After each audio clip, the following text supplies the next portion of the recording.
காங்கிரஸ் தாவேக கூட்டணி ஒரு நேர்மையான அரசியலின் தொடக்கம் என்று கன்னியாகுமரி நாடாளுமன்ற உறுப்பினர் விஜய் வசந்த் தெரிவித்துள்ளார். இது தொடர்பாக தமது எக்ஸ் தள பக்கத்தில் தாவேகவிற்கு காங்கிரஸ் ஆதரவு அளிப்பது தொடர்பான கிறிஸ் ஜோடங்கர் அறிக்கையை பகிர்ந்துள்ளார்.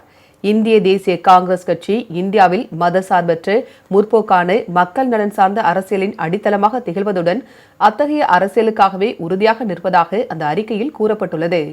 தமிழ்நாட்டு மக்கள் வழங்கிய இந்த தேர்தல் ஆணையை மதிப்பதும் அதனை நிலைநிறுத்துவதும் அதனை செயல்படுத்த உதவுவதும் நமது அரசியலமைப்பு கடமை என்றும் அதில் தெரிவிக்கப்பட்டுள்ளது. அதற்கிணங்க தமிழக காங்கிரஸ் கமிட்டியும் காங்கிரஸ் சட்டமன்ற கட்சியும் தமிழக வெற்றிக் கழகம் ஆட்சி அமைப்பதற்கு தங்களது முழு ஆதரவை வழங்க முடிவெடுத்துள்ளதாகவும் அதில் கூறப்பட்டுள்ளது.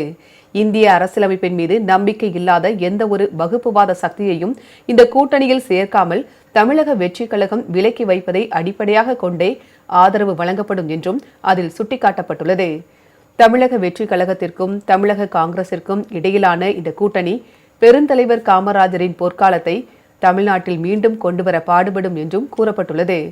எதிர்காலத்தில் நடைபெறவுள்ள உள்ளாட்சி அமைப்புகள், மக்களவை மற்றும் மாநிலங்களவை தேர்தல்களுக்கும் இந்த கூட்டணி பொருந்தும் என்றும் அதில் குறிப்பிடப்பட்டுள்ளது. தமிழ்நாட்டு இளைஞர்களின் கனவுகளையும் வாக்குறுதிகளையும் நிறைவேற்றுவோம் என்று விஜய் மற்றும் ராகுல் காந்தி ஆகியோர் கூட்டாக உறுதியளிப்பதாகவும் அந்த அறிக்கையில் தெரிவிக்கப்பட்டுள்ளது. இந்நிலையில் காங்கிரஸ் தாவேக கூட்டணி ஒரு நேர்மையான அரசியலின் தொடக்கம் என்று விஜய் வசந்த் எம்பி பதிவிட்டுள்ளார்.